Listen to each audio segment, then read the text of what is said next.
seja bem-vindo a mais esse vídeo aqui no canal, onde a gente trata sobre educação. A gente já conversou em vídeos anteriores sobre educação e hoje eu trago mais alguns temas para vocês. Mas antes disso, deixa eu me apresentar. Eu sou a Patrícia Saraiva, eu sou formada em Educação Física, tenho uma pós-graduação em Educação Física Escolar e em Neuropedagogia na Educação.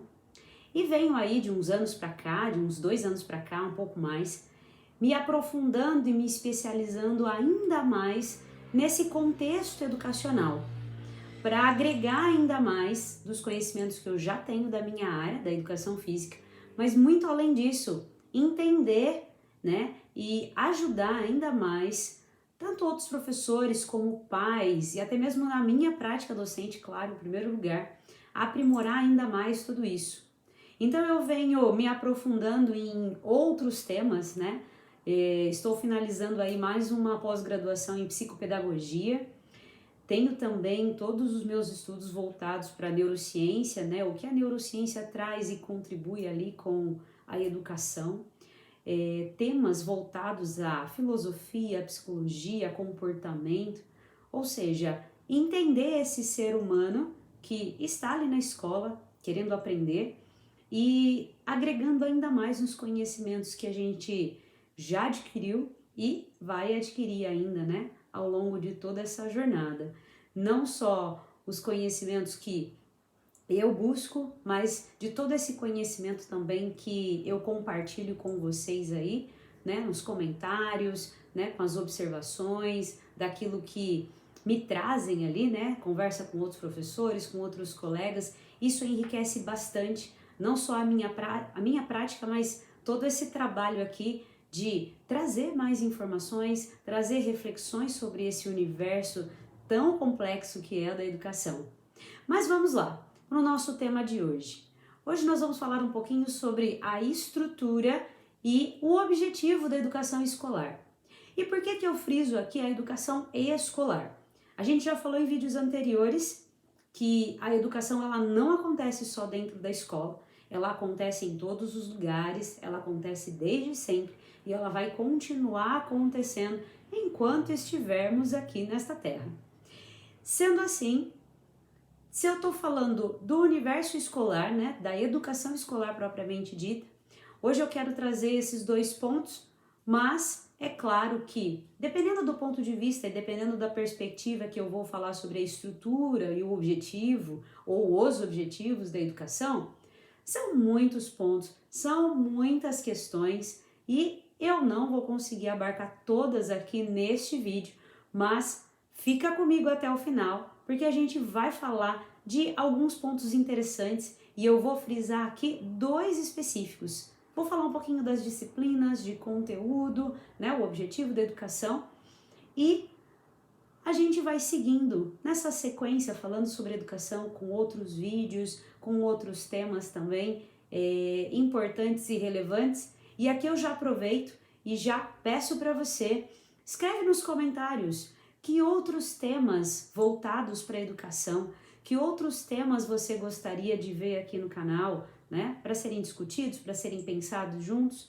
Dentro de tudo que nós estamos conversando aqui, de que eu estou trazendo para você, o que você gostaria que tivesse aqui a mais?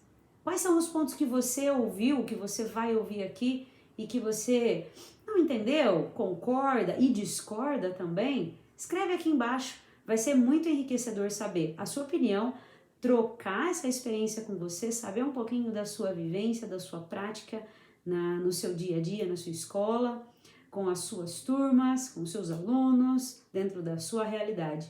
Isso vai ser muito enriquecedor. Mas vamos lá. Bom, se eu trouxe essa temática para vocês, para falar de estrutura da educação, vocês vão me ver muito olhando assim para baixo, é que eu tenho aqui um roteiro para não deixar passar nada aqui, para tratar de todos esses assuntos que eu acho bem relevantes e importantes para a gente conversar. Então eu estou aqui olhando o meu roteirinho para não perder. Dentro dessa temática da educação, quando a gente fala de estruturas e objetivos, primeira coisa que eu vejo é a estrutura atual que a gente tem no sistema educacional. Qual que é a minha estrutura que eu tenho hoje? eu tenho uma educação básica dividida em ensino infantil, fundamental e médio. Essa educação infantil, ela contempla tanto a creche como a pré-escola, o ensino fundamental, fundamental 1, fundamental 2, ou seja, do primeiro ao quinto ano, depois do sexto ao nono ano, o ensino médio, com seu primeiro, segundo e terceiro ano do ensino médio, e depois o ensino superior. Aí também a gente tem dentro desse sistema a educação de jovens e adultos, né? Então, essa é a estrutura que nós temos. Vamos focar só na educação básica, vamos focar só nessa estrutura que abarca educação infantil, ensino fundamental e médio, para pensar em como é essa estrutura hoje, como que é essa sistematização da educação nos dias de hoje. Então, essa é a estrutura que nós temos. O que eu não vejo como uma estrutura, digamos assim, adequada, né? O que eu vejo como uma estrutura que não seria a melhor possível dentro da nossa realidade hoje? Essa unificação e essa centralização da educação. Esse é um modelo que nós temos desde que, né, todo esse sistema foi criado, foi pensado, né, lá na década de 30, na era Vargas, quando tudo isso foi esquematizado, né, por alguns intelectuais ali da época, alguns pensadores, enfim, eu tenho essa estrutura com o objetivo de unificar e centralizar essa educação. A questão que eu levanto aqui e que eu quero saber a opinião de vocês também com relação a isso é justamente esse ponto.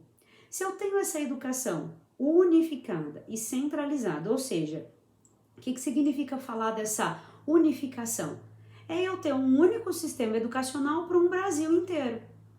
Centralizado, quando eu tenho um único órgão, uma única instituição, um único ponto que me diz exatamente o que eu devo fazer, como eu devo trabalhar dentro desse Brasilzão de meu Deus.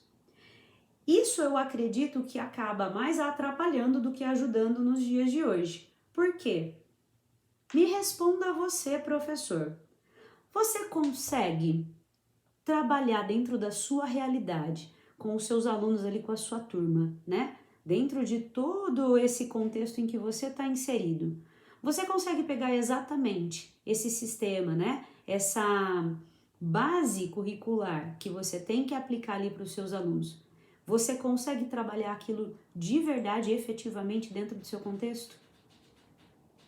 A minha experiência, né? Eu já dou aula há 12 anos, já passei por escolas municipais, já passei por instituições particulares, já passei por instituições de um nível diferente de ensino, né? E o que eu percebo é que quanto mais eu tenho essa unificação e essa centralização, mais difícil fica de eu desenvolver o trabalho que realmente precisa ser desenvolvido.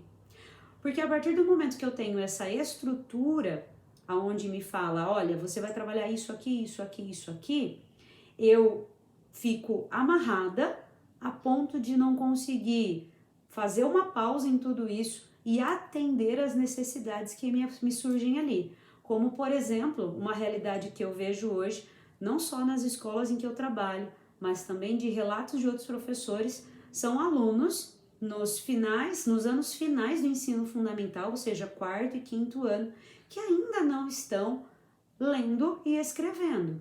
Ou seja, um processo que deveria estar fechado, consolidado ali nos primeiros anos, primeiro e segundo ano, para que no terceiro eu possa avançar com tudo isso? Não, eu tenho ali nos anos finais demandas que me são de anos anteriores.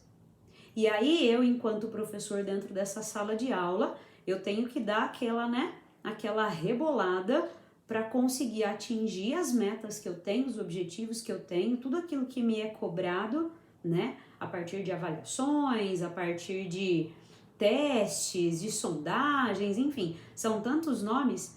E aquilo que de fato o aluno precisa ali naquele momento, eu preciso dar um jeito de encaixar aquilo, né?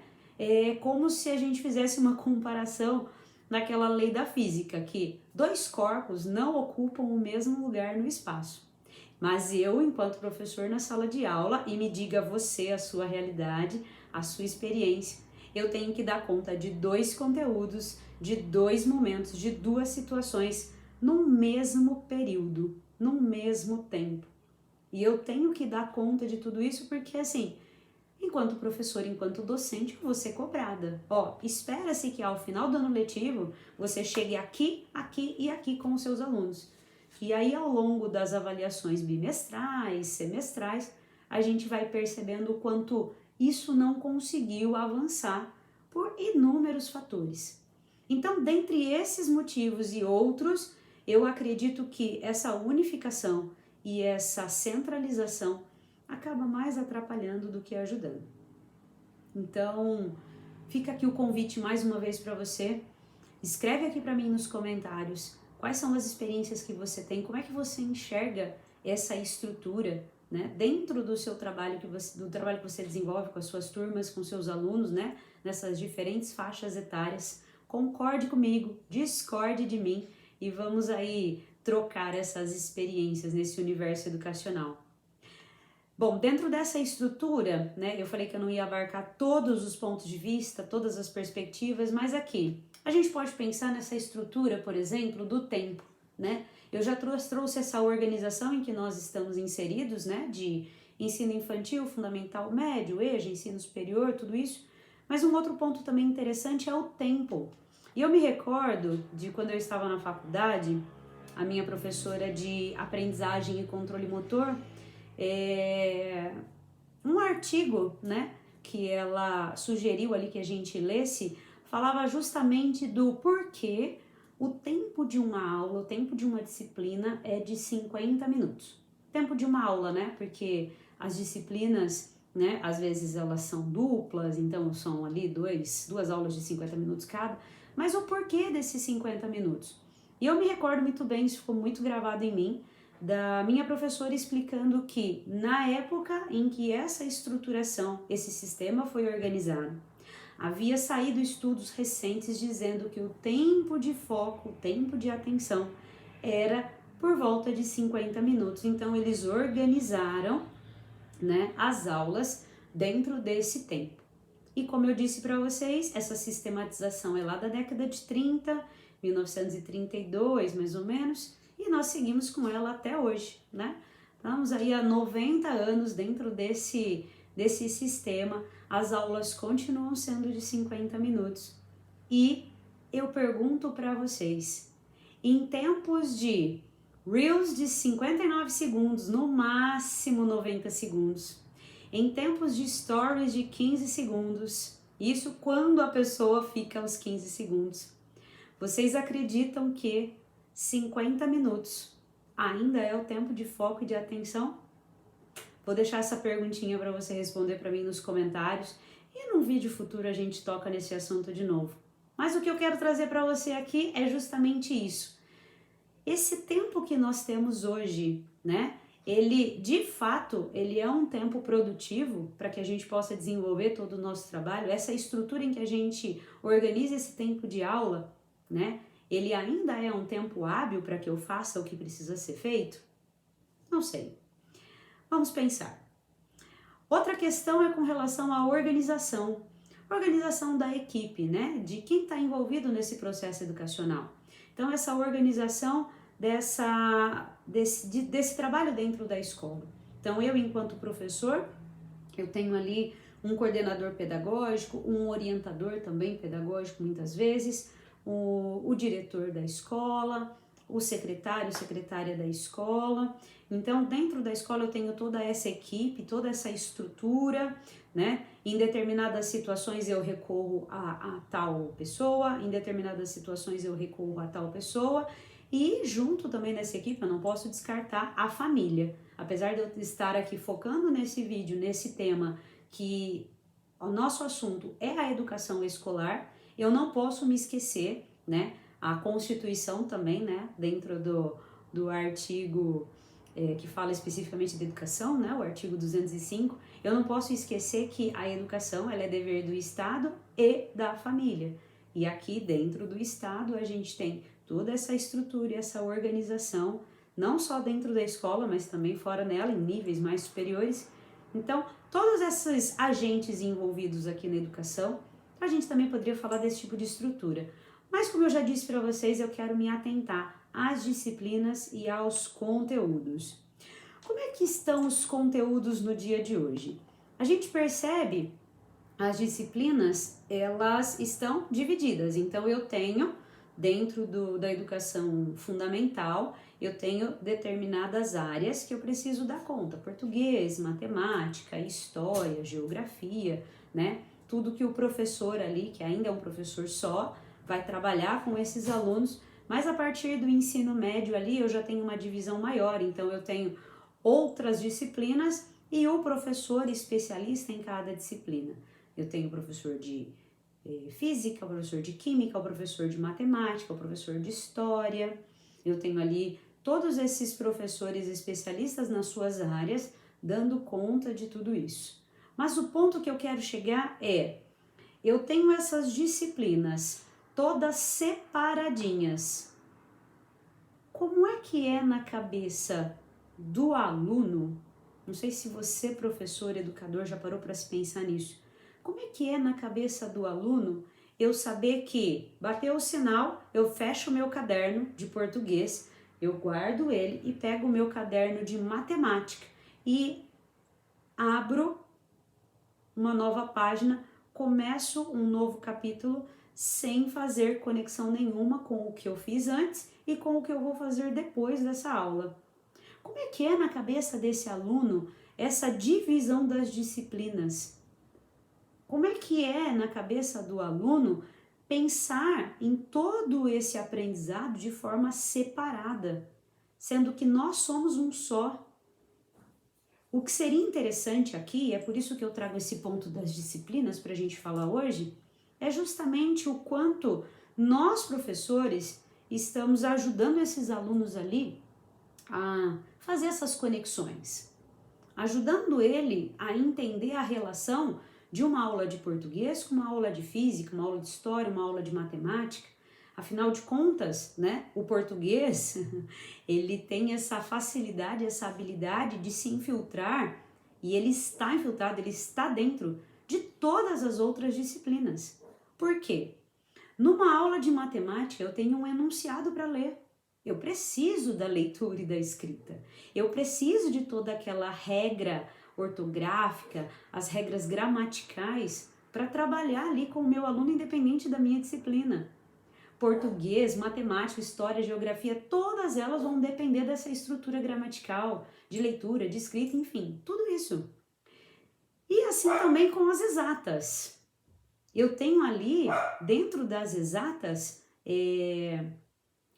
todo esse enunciado, todo esse texto que eu preciso dar conta de resolver ele com os meus alunos. E ali, diante de todas essas disciplinas, né, trouxe o exemplo da matemática, eu consigo e posso fazer as relações com todas as outras matérias. Mas a gente acaba esperando que toda essa conexão seja feita pelo aluno. Pelo menos na cabeça de alguns professores com quem eu já conversei, fica essa ideia de que o aluno que junte ali, né, o que ele aprendeu de física com as coisas na casa dele que tem a ver com física, a química com as coisas que ele faz no dia a dia que tem a ver com química. Mas não. Por quê? Eu não vejo como uma habilidade dos nossos alunos nos dias de hoje fazerem essas relações. Então fica difícil eu esperar que o meu aluno, ele por si só, faça essas conexões, né? Essas ligações todas das disciplinas entre elas, né? Da disciplina entre elas e dessa disciplina com o que ele vive no seu dia a dia, não é? E agora aqui, durante esse nosso vídeo, nós vamos ter uma trilha sonora, porque o meu cachorro resolveu pegar os seus brinquedos e brincar agora. Então eu já peço desculpas para vocês desse sonzinho aqui de fundo do meu cachorro brincando com os brinquedos dele. Mas vamos lá, vamos continuar. Eu me recordo também da minha experiência no ensino médio. Eu lembro que eu estudei numa escola, hoje, né, recebe o nome de ETEC, na minha época era só ET, Escola Técnica Estadual, mas eu fiz o ensino médio numa ETEC, vou chamar assim, né, para Para quem é de São Paulo, fica muito fácil de entender porque ela tem várias unidades espalhadas pelo estado, enfim. Mas eu me recordo, né, da fala dos meus professores logo nos primeiros dias de aula. Eles deixavam muito claro pra gente. Eu vou ser o seu professor no primeiro, no segundo e no terceiro ano. Então eu vou te recomendar esse livro aqui, que é o que nós vamos usar. Mas eu já vou te avisar desde já, tá? Apesar de você comprar um livro dessa grossura, a gente não vai dar conta de trabalhar todo esse conteúdo nos 3 anos. Não é possível, eu me recordo muito claramente do professor dizendo isso, é impossível um professor, dentro do tempo que ele tem de aula, né, das 2 aulas por semana, nos 3 anos, dar conta de todo esse conteúdo. E aquilo ficou muito gravado na minha cabeça. Poxa, eu vou comprar um livro que teoricamente é para ser usado em 3 anos e o professor já está me avisando que eu não vou usar esse livro em 3 anos. E aí eu lembro que logo depois, 2 anos depois de terminar o ensino médio, né, eu entrei no cursinho para poder prestar vestibular, enfim. E no cursinho, todo esse mesmo conteúdo desse livro, dessa grossura, ele foi dado ao longo de 1 ano, e assim, a gente não pode nem colocar que foram 12 meses, né, porque as minhas aulas foram de fevereiro a novembro, que eu lembro que o vestibular eu realizei no último domingo de novembro, então eles tinham que dar conta de todo aquele conteúdo, e eu vi todo o conteúdo e mais um pouco. Aí você pode pensar assim, mas Patrícia, eu conheço a estrutura de um cursinho, eu não tenho um professor de matemática, eu não tenho um professor de física, eu não tenho um professor. Não tem, realmente não tem. Só que o tempo de aula também do cursinho não era exatamente igual ao tempo de aula da escola. Então eu fico me perguntando e faço essa pergunta para vocês. Que organização das disciplinas é essa que eu tive no meu cursinho e deu conta de todo esse conteúdo e que eu não posso aplicar dentro do ensino médio? É possível? Não é possível? Aí a gente pode pensar também numa outra pergunta, essa eu vou jogar para vocês. Será que todo esse conteúdo, né? Eu vou falar agora mais especificamente do ensino médio. Será que todo esse conteúdo, né? Todas essas aulas que são ditas que não, esse conteúdo é para que você possa passar no vestibular, é para que você possa realizar ali prova, né? Um concurso, de repente, que exija o ensino médio. Mas todo esse conteúdo mesmo para eu passar só numa única prova? Olhar para a educação com esse ponto específico para passar única e exclusivamente numa prova, dando esse conteúdo tão extenso, esse monte de coisas, para que eu possa estar ali, né, só realizando uma prova e ingressar numa faculdade, sendo que hoje em dia nós temos diversos caminhos, né, para obtenção ali de um título de educação nível superior, ou até mesmo profissionalizante e outros também, né, outras formas ali de me aperfeiçoar profissionalmente. Então eu fico fazendo essa pergunta, fico fazendo essa reflexão e gostaria de saber o que você pensa, né, sobre tudo isso.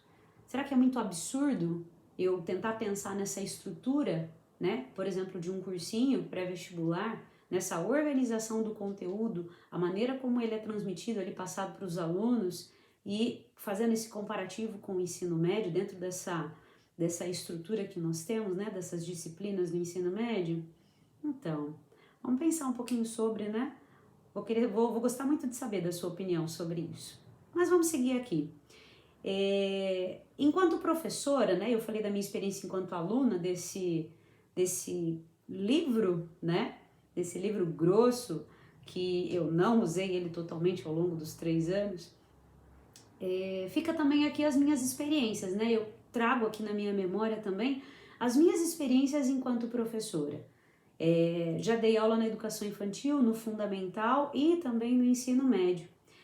Não no infantil, né, porque a gente não tem ali essa sistematização como a gente tem, né, detalhada do ensino fundamental e médio, mas eu me recordo muito bem, né, e vivo isso até hoje, porque eu sou professora de 1º ao 5º ano, sou professora no no ensino infantil também. Sou não, vou corrigir aqui, eu estou professora, né?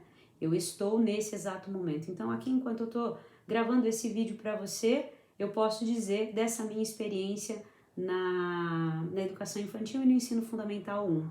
Então, tanto nessas duas áreas, mas principalmente no Fundamental 1 e na experiência que eu tive anteriormente no ensino médio, dentro da disciplina de Educação Física, é difícil você dar conta de todo o conteúdo, da forma ali como está descrita que você precisa ser trabalhado.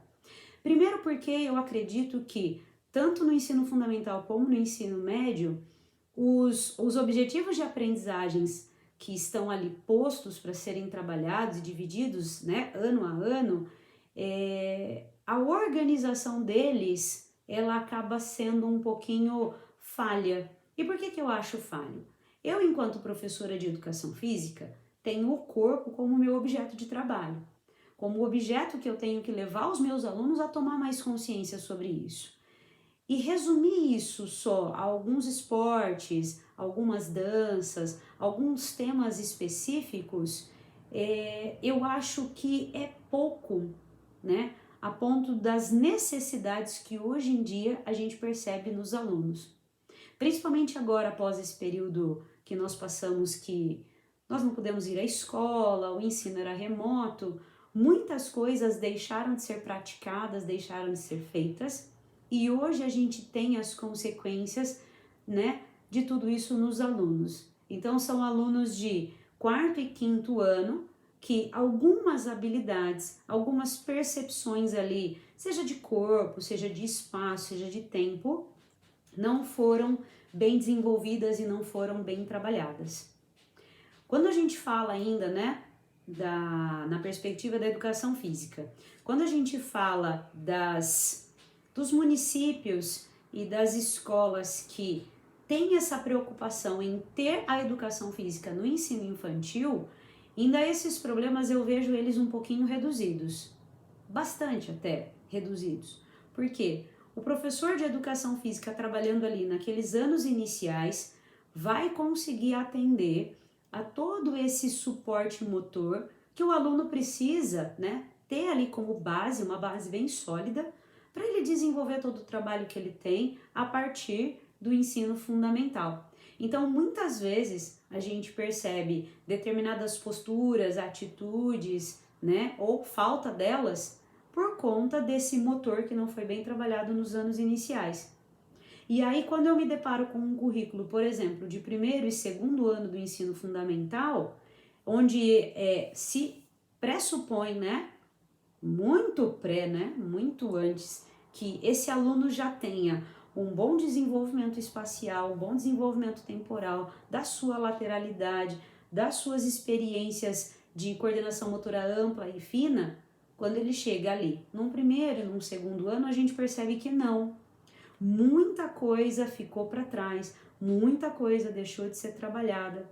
Então, quando eu olho para essa disciplina, para a educação física, eu vejo, poxa, eu preciso de um currículo mais flexível, menos unificado e menos centralizado, para que eu possa olhar para as necessidades dos meus alunos e trabalhar ali com eles o que precisa ser trabalhado. E é por isso que, no final desse vídeo, eu vou levar você a pensar que o que é interessante para que a gente tenha uma boa estrutura dentro desse universo escolar. O que é possível a gente aplicar no dia a dia para que a gente tenha essa boa estrutura, né? Essa estrutura possível dentro daquilo que eu estou ensinando para os meus alunos, da minha disciplina, daquele conteúdo, enfim. Então, fica comigo até o final desse vídeo para a gente desenvolver todo esse pensamento com relação à estrutura e chegar nesse ponto importante. O que é possível pensar diante de todo esse cenário, diante de toda essa situação? Não só a minha experiência como professora ali dentro da educação física, mas também as experiências que eu vejo e que eu observo, que eu escuto de outros professores também, né? As observações que eu faço de ver os meus colegas trabalhando.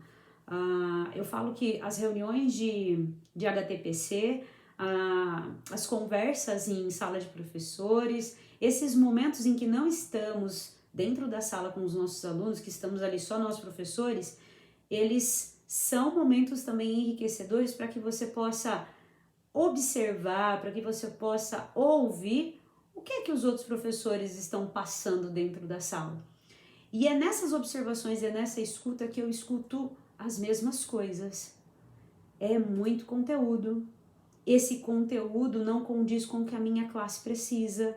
Esse conteúdo não me permite fazer uma pausa e voltar ali para poder ajustar coisas que eram para estar já bem consolidadas de um ano anterior ou de anos anteriores e não está, né? Uma das realidades que eu vivo hoje é trabalhar numa escola com 2 salas multisseriadas.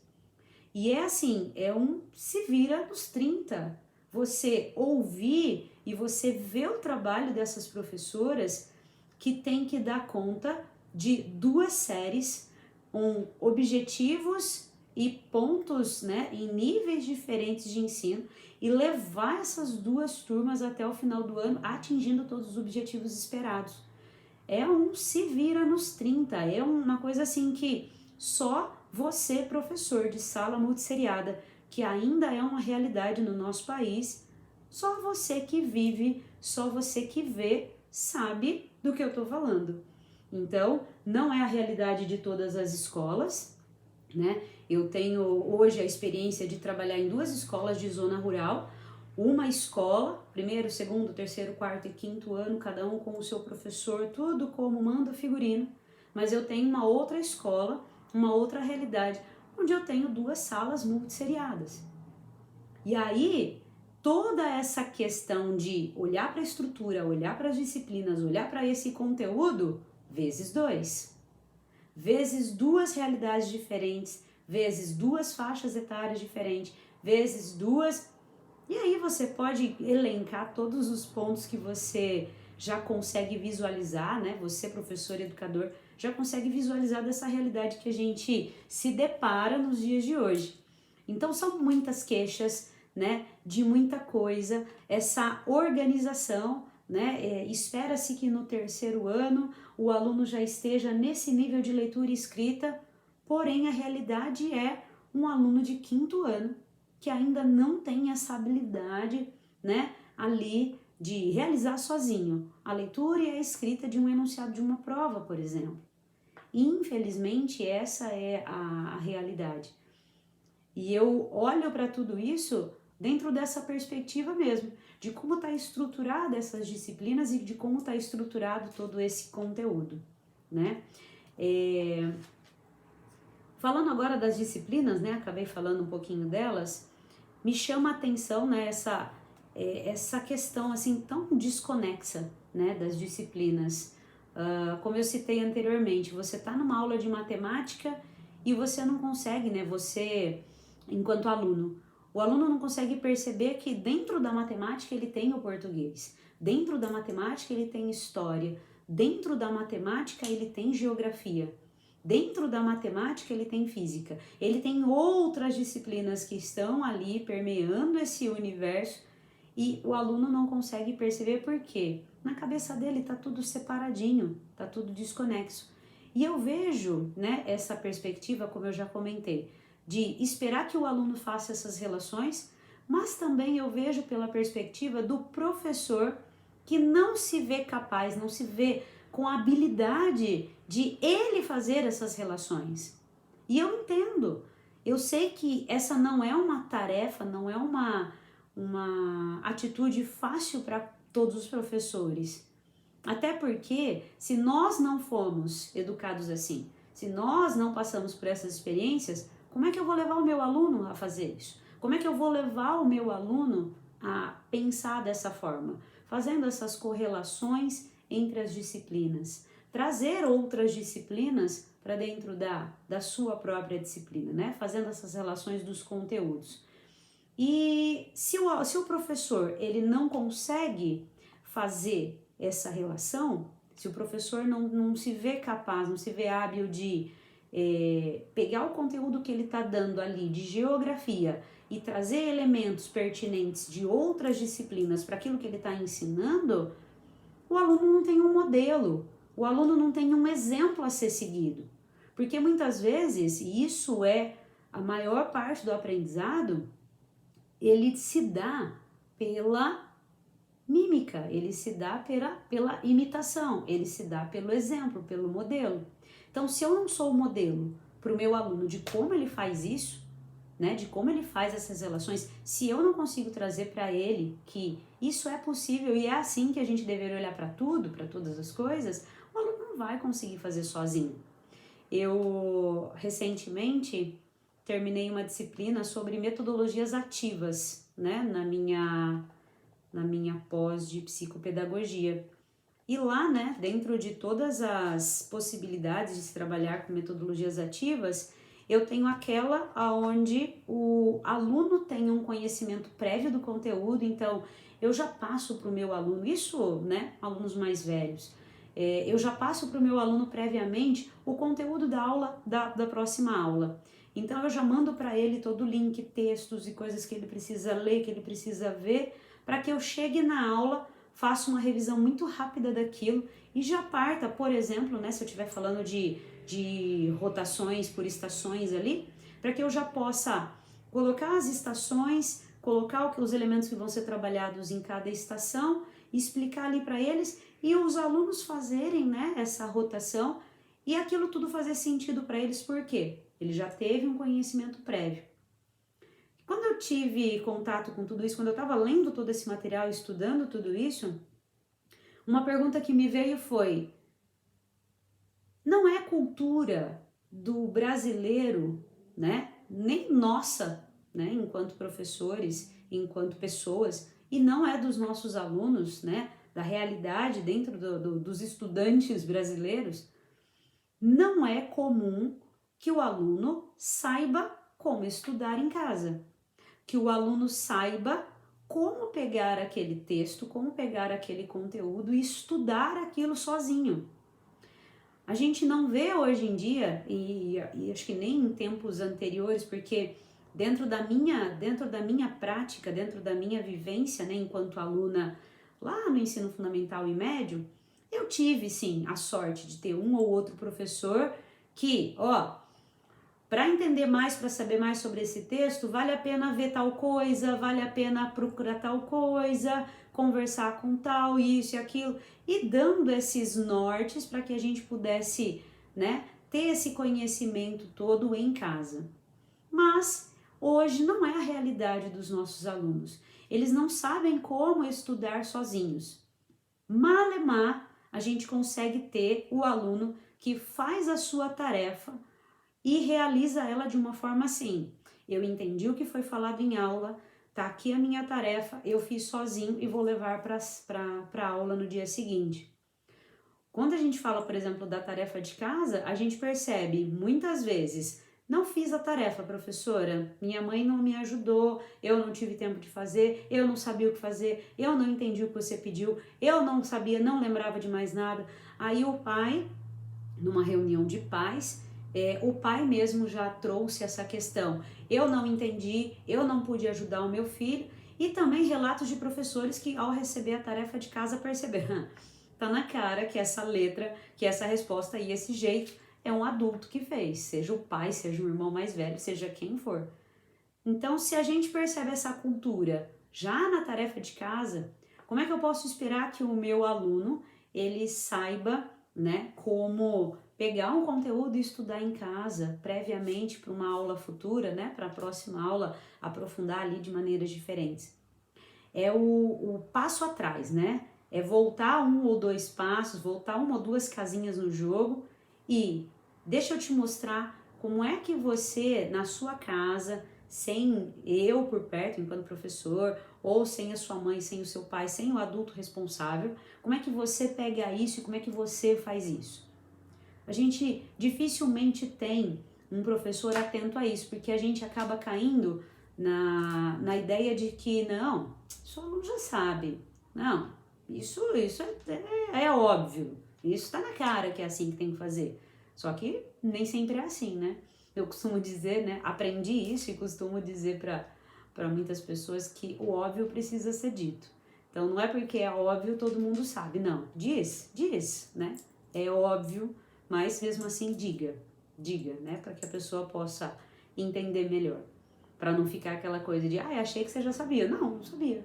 Nossa, mas é tão óbvio para quem, cara pálida? Ainda a gente escuta umas dessa. E com razão, né? Óbvio para quem? Então, você dialogando ali, você explicando, você falando, pelo menos fica tudo mais claro. Mas essa é um ponto a ser levantado, né? De o quanto eu tenho qual é a minha perspectiva com relação aos alunos, de como eu vejo os meus alunos estudando sozinhos, né? Fazendo essas relações de uma disciplina e outra, de um conteúdo com o outro, né? É muito engraçado porque eu me lembro de situações que eu já vivi, né? Tanto com o ensino médio como o ensino fundamental. Eu me lembro do ensino médio de estar acabando a aula e coincidia de ser física depois, né? E aí os alunos falavam assim pra mim, eles carinhosamente me chamavam de Sora. Sora, tem que ir mesmo para aula de física? Não dá para ter mais uma aula de educação física, não? Eu falei assim, eu só não expliquei detalhadamente, mas você estava tendo aula de física até agora. Aí olha para mim, né, com aquela cara. Eu falei, a gente não trabalhou com elementos do vôlei hoje? Então, velocidade da bola você acha que vem de onde? A altura da rede, como é que você calcula a altura da rede, você acha que vem de onde? A maneira de prender a rede para que ela fique ali fixa, né? Toda essa tração que tem, a rondana que a gente usa ali para regular a altura da rede, você acha que vem de onde? É que eu só não trabalhei os elementos porque isso é lá na aula de física, mas a gente poderia muito bem aproveitar dentro da aula de educação física e eu pedir para vocês responderem para mim. Eu tenho esse aluno, tal, ele vai fazer um saque, velocidade da bola. Desconsidere a resistência do ar, né? Como caiu em muitas questões de quando eu fiz vestibular, despreze a resistência do ar. A gente tem aqui a trave do vôlei, né, para que eu coloque a rede de vôlei ali, a gente chama de postinho. Eu tenho aqui esse postinho para pendurar a minha trave da rede de vôlei, para pendurar a rede, né, desculpa. Se a gente traçasse uma linha, né, até o chão, e essa linha até o chão, eu formaria um triângulo. Daria para calcular essa hipotenusa imaginária? Claro que daria. Desde que eu soubesse ali a distância daqui, né? Que seriam os meus catetos, eu calcularia a hipotenusa, enfim. É isso o que a gente, enquanto professor, precisa mostrar para os nossos alunos, né? São alguns exemplos. Recentemente eu tive um aluno do ensino fundamental, do 4º ano. Ele estava voltando para a sala, ele falou, professora, livra a gente da próxima aula. Eu falei, você vai ter aula do que agora? Eu vou ter aula de matemática. Eu falei, você quer que eu te livre da matemática? Eu quero, professora. Então tá bom.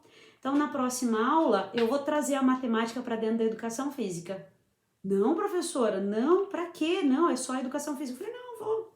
E realmente é uma experiência que eu tive com outras turmas de trabalhar arremesso com eles e principalmente a precisão de onde deveria ser arremessado. Então eu fiz um quadrado, né? Dividi esse quadrado em 20, 24, não me recordo agora, quadrados menores, e cada quadrado pequeno, menor, eu coloquei um número dentro, de 1 a 5. Então coloquei ali muito parecido com o sudoku. E na hora que ele arremessasse, eu dizia para ele, faz a soma para mim da coluna que você acertou a sua bola. Então ele olhava a bola onde estava, analisava qual era a coluna e fazia a somatória dos números. Depois eu pedia para esse mesmo aluno, você acertou, agora calcula para mim a soma da linha.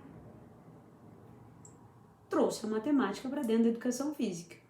Então esses alunos, eles acreditam que, porque é assim que a estrutura está posta, de que cada disciplina tem a sua caixinha e elas não se conversam. E como o aluno não tem essa noção, cabe a nós, professores, trazer todos esses elementos para eles. Então, é importantíssimo que a gente seja esse modelo para esses alunos, mostre para esses alunos como fazer essas relações entre as disciplinas, Porque eu vejo um problema muito grande, o fato de que até hoje a gente tem cada caixinha e essas caixinhas não se conversam. Então, o professor não faz essa relação, o aluno não faz essa relação e a gente fica com tudo isso jogado. Isso gera emoções ruins, negativas, a ponto do aluno não ter interesse pela aula, pela disciplina, considerar aquilo chato, considerar aquilo difícil. Por quê? Não tem sentido para ele. Não tem relação com as suas atividades diárias, não tem relação com o seu cotidiano, ele não consegue ver aonde ele vai aplicar aquelas coisas no dia a dia dele. Isso é uma coisa assim, bastante complicada, bastante complicada.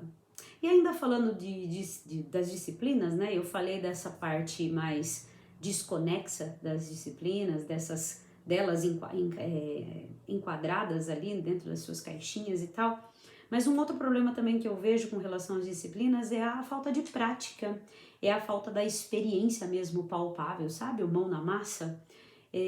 Eu percebo muito que isso é de extrema relevância, de extrema importância, principalmente para a fixação da aprendizagem. Eu falo muito disso no meu curso, né, o PARE, Professores Aptos a Repensar o Ensino, e trago ali num módulo essa questão do quanto é importante a gente trazer a parte prática daquilo que eu estou explicando ali na sala de aula, na teoria. O quanto é importante eu levar os meus alunos a usarem de outros sentidos para aprender aquilo que eu estou passando.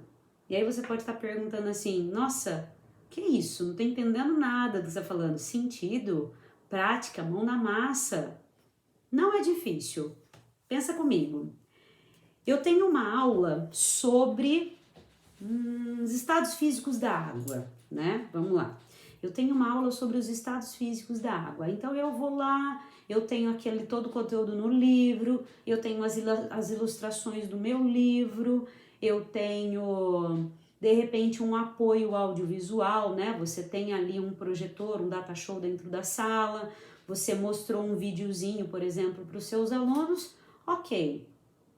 Eu usei só o sentido da audição, né, de ouvir o professor, ouvir o vídeo, ou o recurso, né, do sentido visual, né? Eu vi as ilustrações e as fotos do meu livro, eu vi o vídeo que a professora trouxe, mas ficou só ali. Como é que eu traria, né, essa parte prática dessa aula de estados físicos da água para esses meus alunos? Pego um copo de água, né, um pouco de água, coloco no sol e explico sobre a evaporação. Olho a temperatura que está fazendo naquele dia, né? Os alunos perceberem ali na prática, né?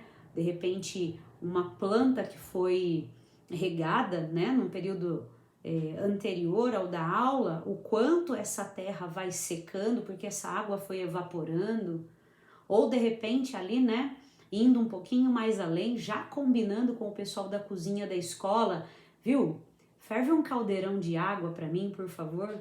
E aí você traz aquele caneco com a água fervendo para que os alunos visualizem aquela água evaporando, né? Aquele processo de vaporização.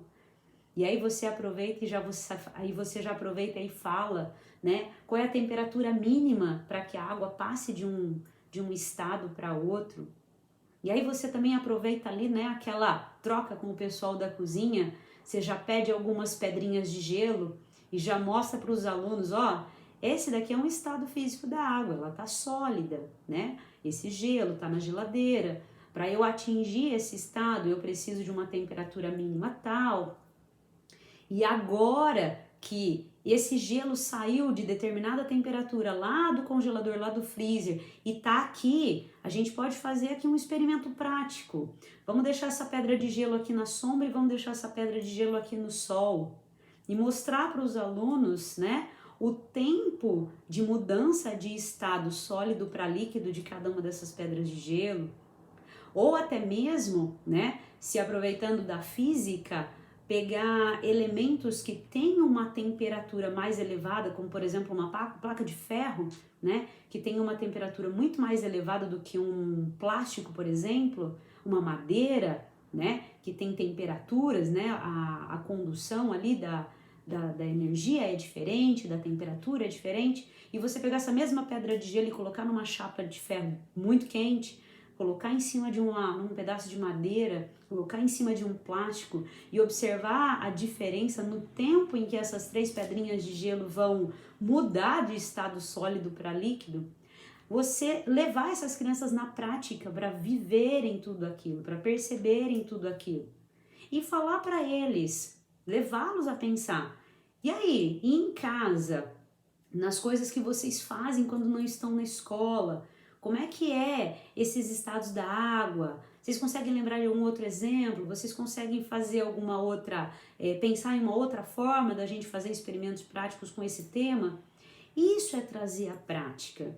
Então eu falo muito no curso, né, no meu curso, que da importância que isso tem, tanto para o processo de aprendizagem, quanto para a memorização, para a fixação desse conteúdo, quanto isso é relevante, é importante, e são elementos que a gente, assim, deixa passar, essas oportunidades a gente deixa, e se a gente se aproveitasse delas ia ser tão interessante, ia ser tão importante para os nossos alunos, enriquecedor, e com certeza a aprendizagem ela ia ser muito mais efetiva, não tenha dúvidas disso. Bom, um outro exemplo também assim que eu penso muito com relação a essa parte mais prática, eu ouvi recentemente de uma professora. Ela viu que ela tinha, né, dentro do seu conteúdo, né, da sequência dos conteúdos que ela tinha que trabalhar, ela viu que algumas semanas lá na frente da data em que ela percebeu, né, que ela foi fazer o seu planejamento, ela viu que ela tinha que trabalhar com cartas, né, com os alunos. Era um tema que ela tinha que trabalhar ali, e aí ela já foi fazer uma investigação. Por quê? Bom, carta tem algumas crianças, alguns adolescentes que nem eles sabem muito bem o que é carta, né?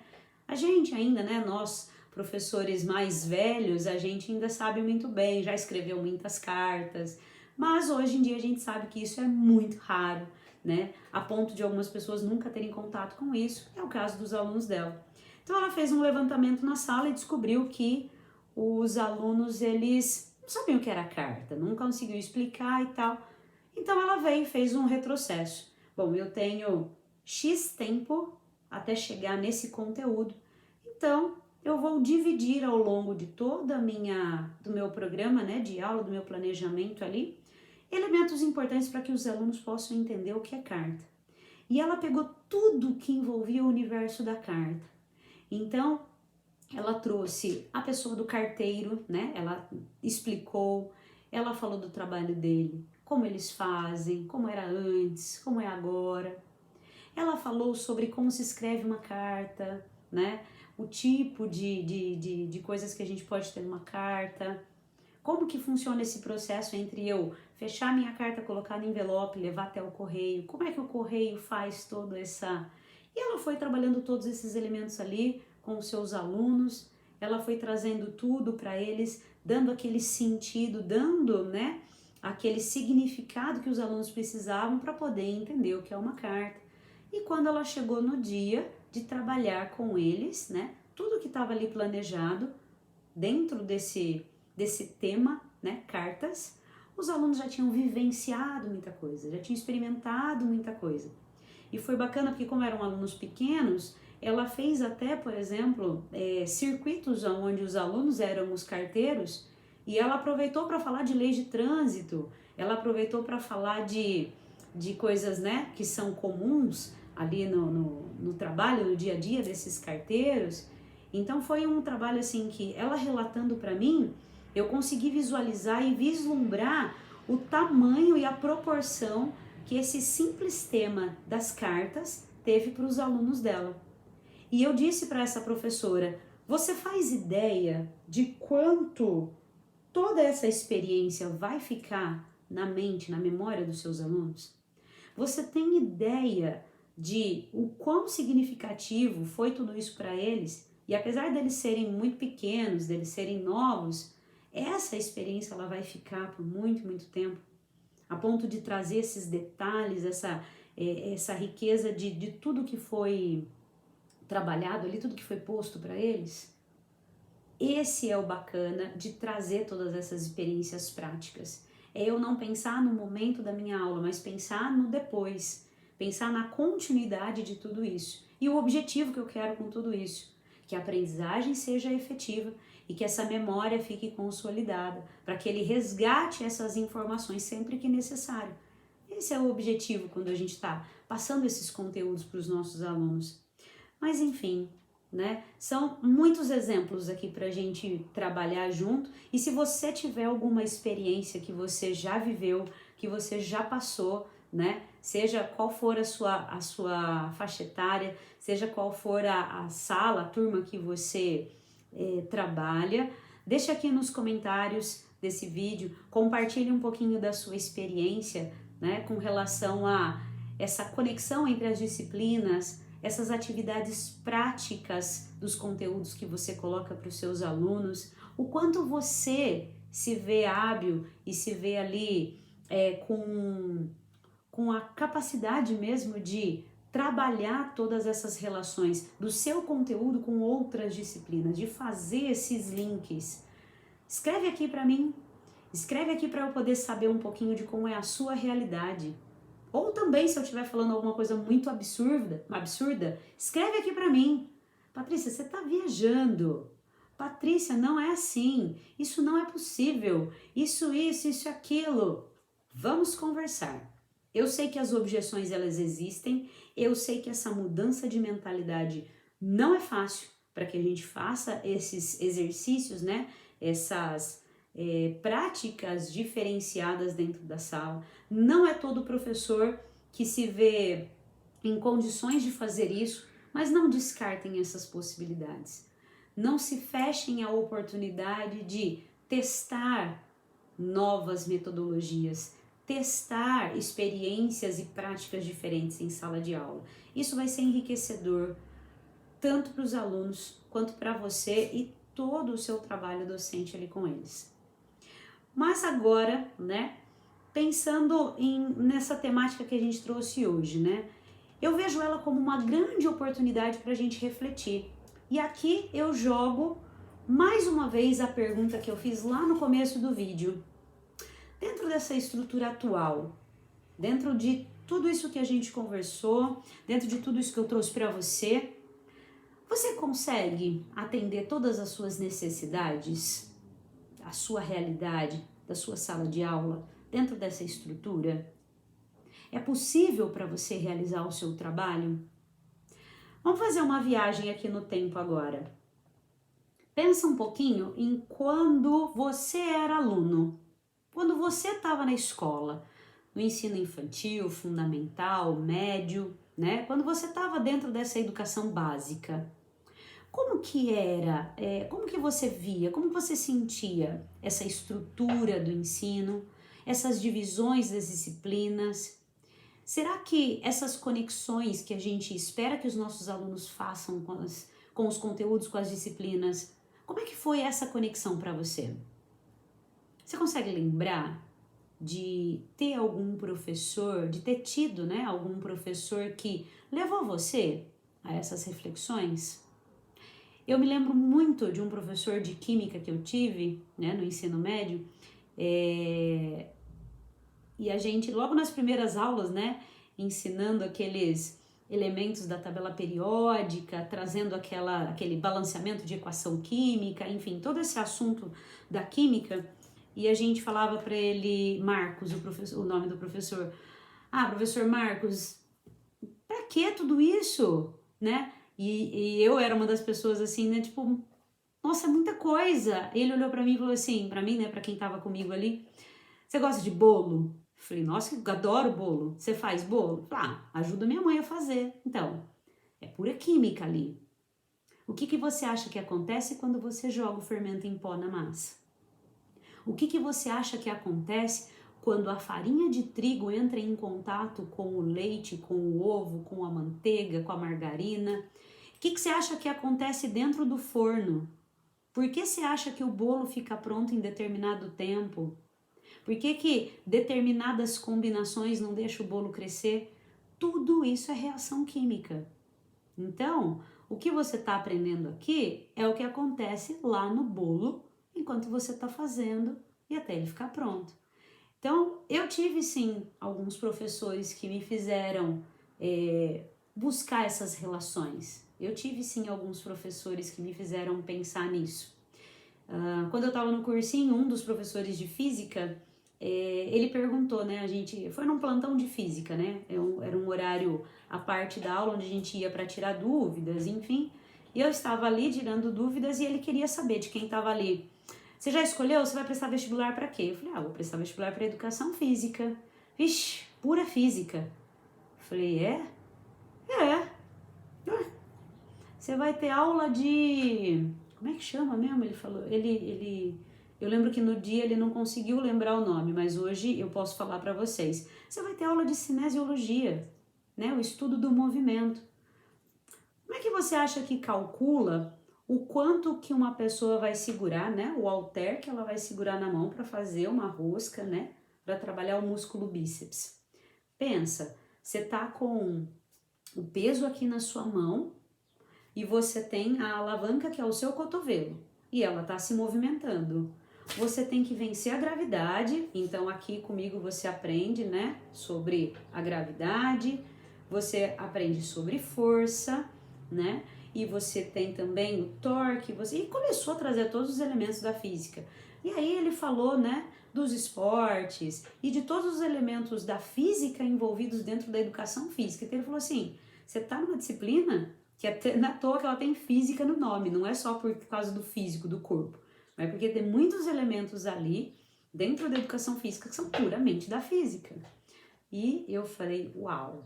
E realmente, dentro da faculdade, né, alguns elementos ali, algumas aulas exigiam que eu tivesse esses conhecimentos prévios de física.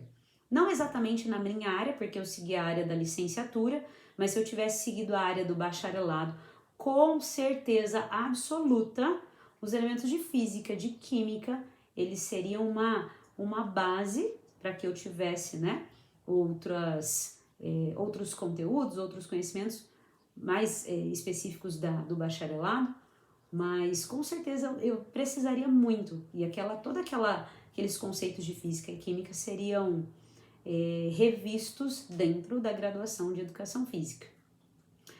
Bom, a gente fez um pouquinho dessa viagem do tempo enquanto alunos. Agora, a viagem no tempo que eu convido você a fazer comigo é durante a sua faculdade, durante a sua graduação. Você, já adulto, ainda no papel de aluno. O quanto tudo isso que você aprendeu na sua graduação, na sua licenciatura, a maneira como você aprendeu a dar aula, o quanto isso é efetivo hoje?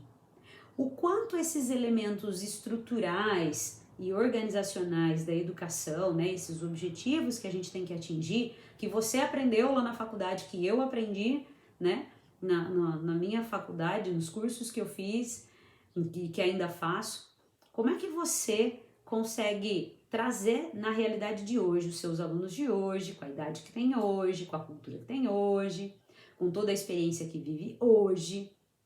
Como é que é você relembrar esse seu tempo lá de faculdade, de graduação e a maneira como você aprendeu a dar aula e como que é isso hoje enquanto você está dando aula? E aí eu convido você a ir um pouquinho mais além. Pensa nas suas primeiras turmas, a sua primeira aula, seu primeiro mês, seu primeiro ano dando aula para uma turma, tendo que lidar com toda essa estrutura, com toda essa organização, os conteúdos, a disciplina, os objetivos que você tinha que atingir. Pensa um pouquinho, né? Como é que foi tudo isso e faz uma comparação com os dias de hoje.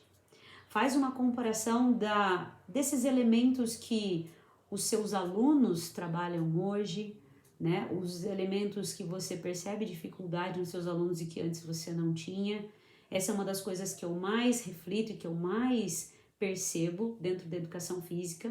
O quanto os meus primeiros alunos, lá de quando eu comecei em 2010, o quanto eles tinham de habilidades motoras dentro daquela faixa etária, tendo ou não experiências prévias, e o quanto hoje esses meus alunos, nessa mesma faixa etária que eu dei aula lá em 2010, o quanto eles estão eu poderia usar a palavra defasados, né? O quanto eles foram perdendo, né? De conhecimento desse corpo, de habilidades, enfim. Então, toda essa viagem no tempo é para que a gente possa pensar justamente que tem muita diferença, tem muitos obstáculos ali, tem muitas pedras no caminho, eu diria, né? Tem muita mudança de mentalidade. Uma das coisas que eu percebo é justamente essa questão geracional, né? Hoje eu sou uma professora nascida na década de 80, dando aula para alunos que nasceram nesse boom, nessa era digital, né? Em todo esse universo de redes sociais, onde pouquíssimas vezes ou nunca se visita uma biblioteca para se fazer uma consulta, mas você abre um site de busca e ali você pergunta e as primeiras respostas você tem aquilo como verdade absoluta e você não contesta e você não pensa, você já busca por pensamentos prontos. Então essa mudança também, né, de gerações, dentro até mesmo de uma instituição escolar, né?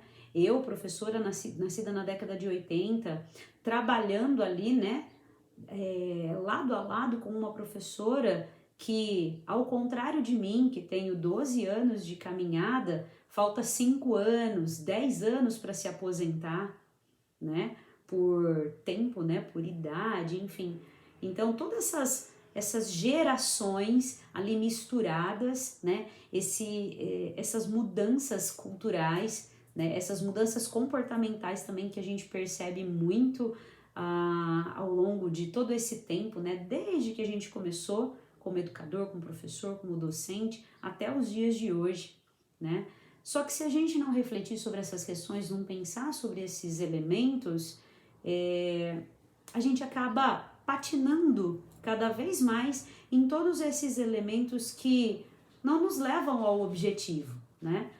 E aqui, para terminar, falta um tema que nós falamos que eu disse que a gente ia trabalhar, que a gente ia comentar, que é o objetivo da educação escolar. Qual é o objetivo da educação escolar? Essa é a pergunta que eu quero fazer para vocês.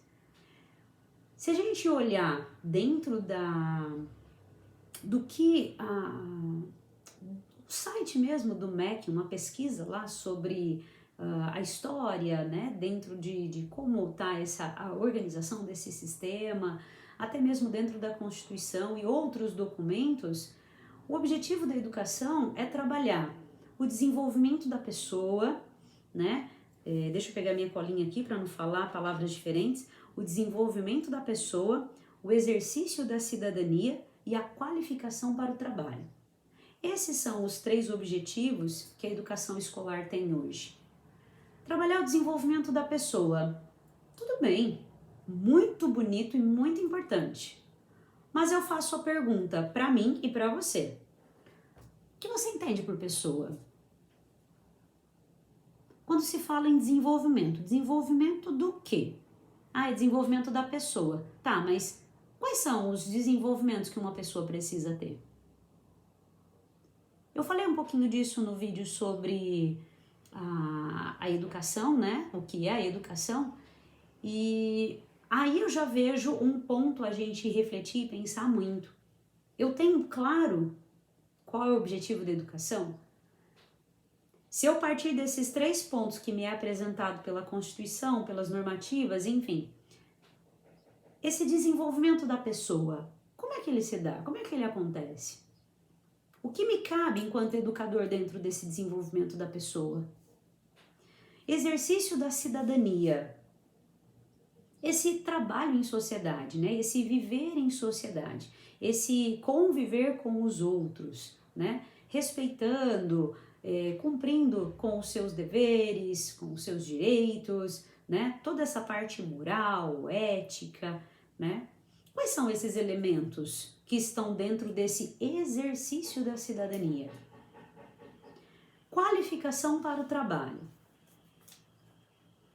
Qualificar para o trabalho, qualificar para o mercado de trabalho. Sim, é muito válido e muito importante que a gente passe por essa área também. Também. Mas essa qualificação para o trabalho, ela atende às necessidades desse mercado de trabalho de hoje, né? Essas novas formas de trabalho que nós vemos aqui em pleno século XXI, será que ela atende tudo isso? Será que a escola, dentro da sua estrutura, dentro do que ela se propõe a fazer, ela atende? Será que a ênfase que está sendo dada a essa formação, essa qualificação para o trabalho, ela é o objetivo principal? Porque eu vejo ela como o objetivo primeiro, qualificação para o trabalho.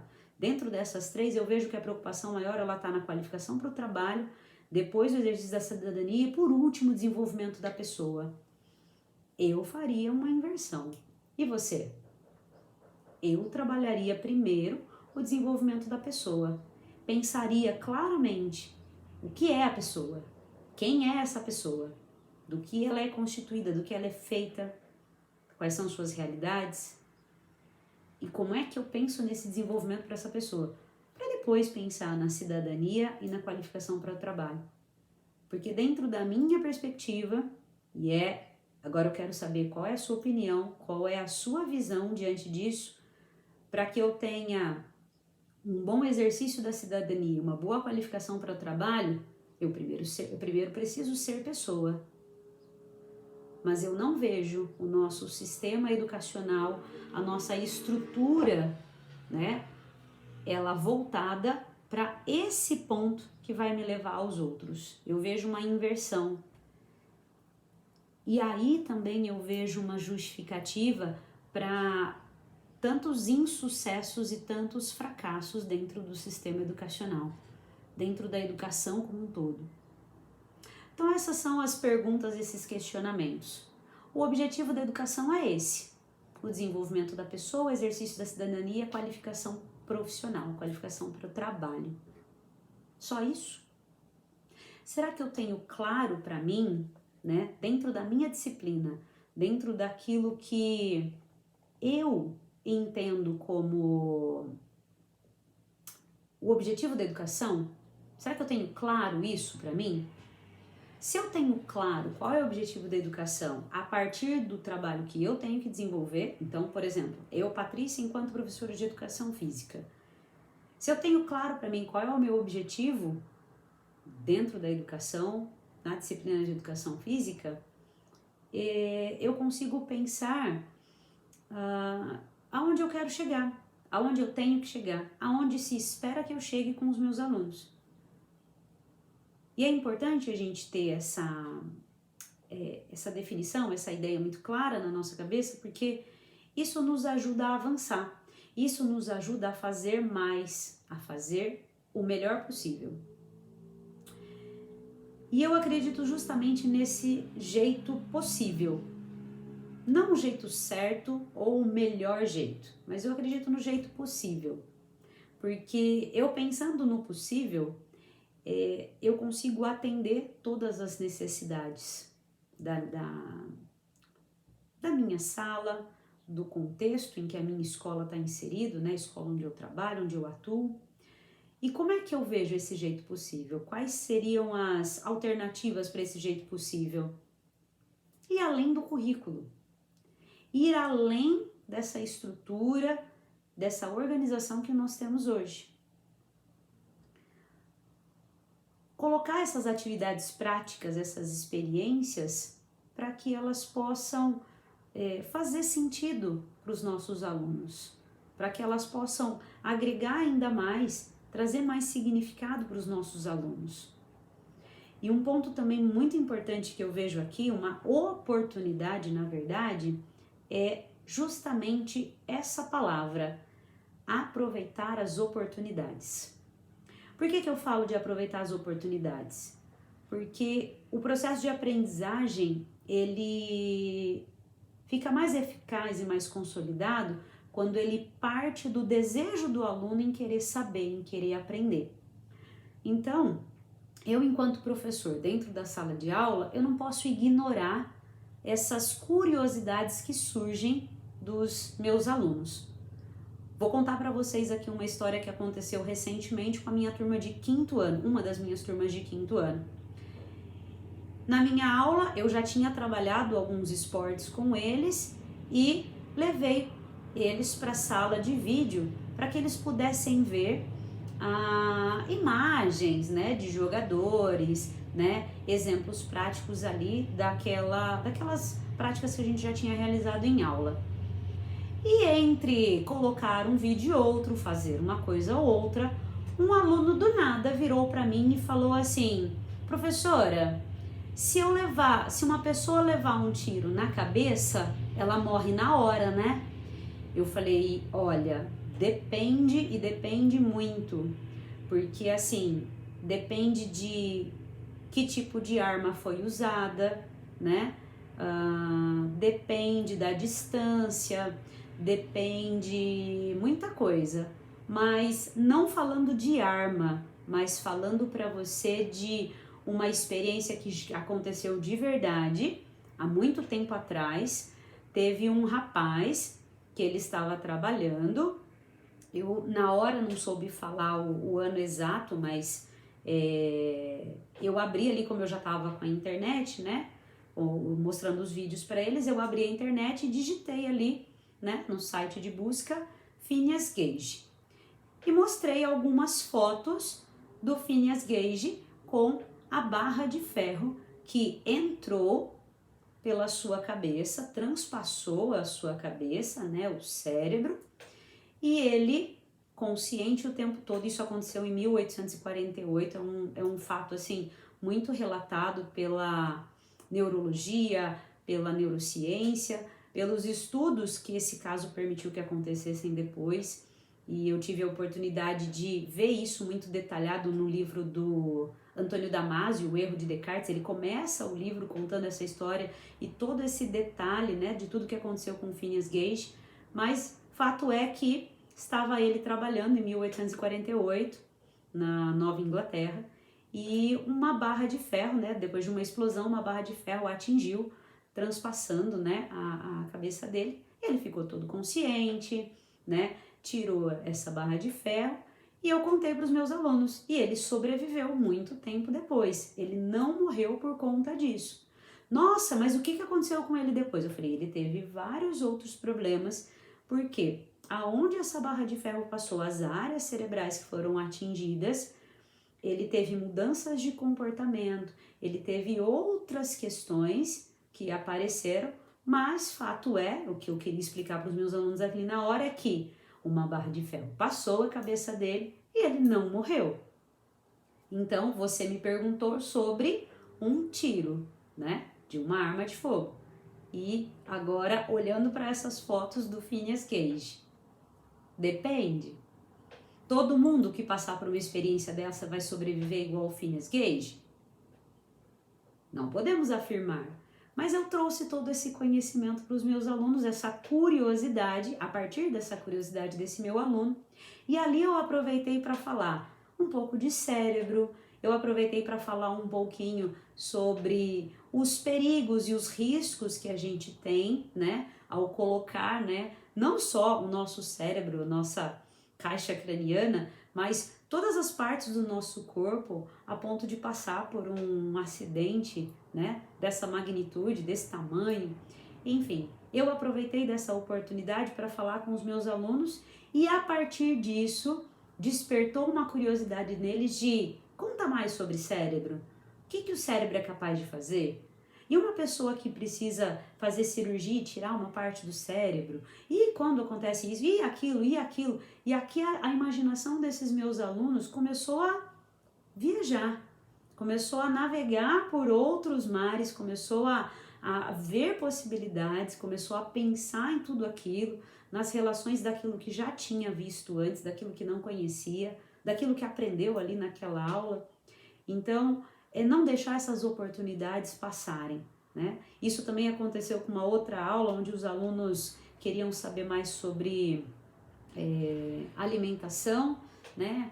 Eu perguntando de parte do corpo e um aluno vira para mim e fala assim, tá, mas depois que eu engulo a comida, o que acontece com a comida? né? E aí toda essa explicação e mostrando fotos, mostrando imagens, levando eles mesmo para entenderem todo esse universo, aproveitar dessas situações. Bom, para a gente finalizar, como é que eu posso pensar, né, em tudo isso que eu falei para vocês, né, que para você refletir junto comigo, como é que eu posso trazer tudo isso na prática, né, pensando assim no mão na massa? Tá, entendi. Eu preciso refletir sobre o objetivo da educação. Você já me trouxe elementos para pensar sobre essa estrutura, né? Você focou muito na disciplina e nos conteúdos, mas o que eu faço daqui para frente? Como é que eu faço diferente a partir de agora na minha sala de aula? Eu penso que um dos caminhos seja uma estrutura dentro da estrutura. Então você, enquanto professor ali na sua disciplina, tem a sua estrutura, a sua organização e o seu planejamento semanal, né, mensal, seja ele como for. Pensa numa estrutura ali dentro. Pensa na realidade dos seus alunos e como é que você pode pegar e trabalhar de forma diferente, trazendo a prática, trazendo essas experiências palpáveis mesmo ali dentro do seu planejamento, dentro do seu objetivo.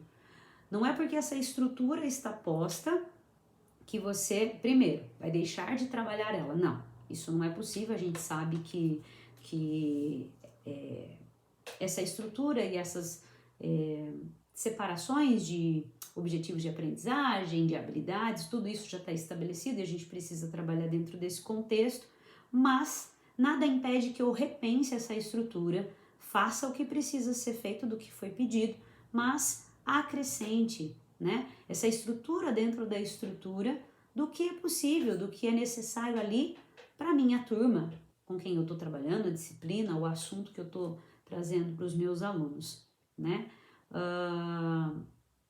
Como também uma parte prática, pensar em qual é o objetivo da educação para mim, dentro da minha escola, onde eu trabalho, daquela realidade, com aqueles alunos. Qual é o objetivo do meu trabalho ali, do meu trabalho educacional com esses alunos? Se eu tiver claro isso, né, e aqui eu repito o que eu já falei anteriormente, se eu tiver claro a definição desse objetivo para mim, eu sei onde eu tenho que chegar. Eu sei o que é esperado lá na frente. E aí a gente consegue pensar, né, no exemplo da Alice, né, conversando lá com o gato. Se você sabe, se você não sabe para onde vai, qualquer caminho serve. Então, se a gente não tem claro o objetivo do nosso trabalho, qualquer caminho, qualquer maneira de você trabalhar, ela serve. Só que ela serve não para quem tem que servir, que são os nossos alunos. Ela acaba servindo para nós. E tem que ser o oposto.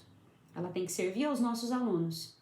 Eles têm que ter uma aprendizagem efetiva. Eles têm que ter esse conhecimento esperado no final de um período, no final de um ano letivo. Então, saber onde eu quero chegar, né? Para que eu possa tomar o rumo, tomar o caminho que deve ser tomado. E fica aqui o meu convite, né, para você acompanhar essa sequência de vídeos aqui sobre educação. Hoje a gente falou desses temas e tem muitos outros temas, né? Tem uma sequência aí de temas para a gente ainda conversar e compartilha com alguém que você acredita que vai se beneficiar, que vai gostar de ouvir, né, todos esses pontos que eu apresentei aqui, que eu conversei com você aqui, e para que essa pessoa possa ter acesso a todo esse conteúdo também, né?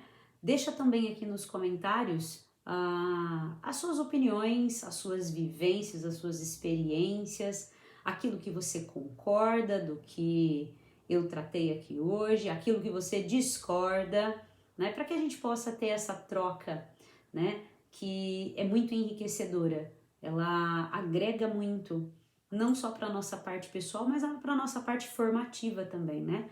Nós, enquanto professores, somos eternos estudantes, a gente está sempre aprendendo, a gente está sempre estudando, né? Esses livros aqui, por exemplo, né, ao redor de mim, são livros que eu acredito que são excelentes fontes de pesquisa, não que eu tenha lido todos, não li, né? Mas são livros que eu sei que a hora que eu precisar, que eu tiver qualquer dúvida, vão me servir como fontes de pesquisa, como fonte inspiradora, né? Para essa minha formação que não para nunca, para esse estudo, para esse entendimento de toda essa prática educacional, pedagógica.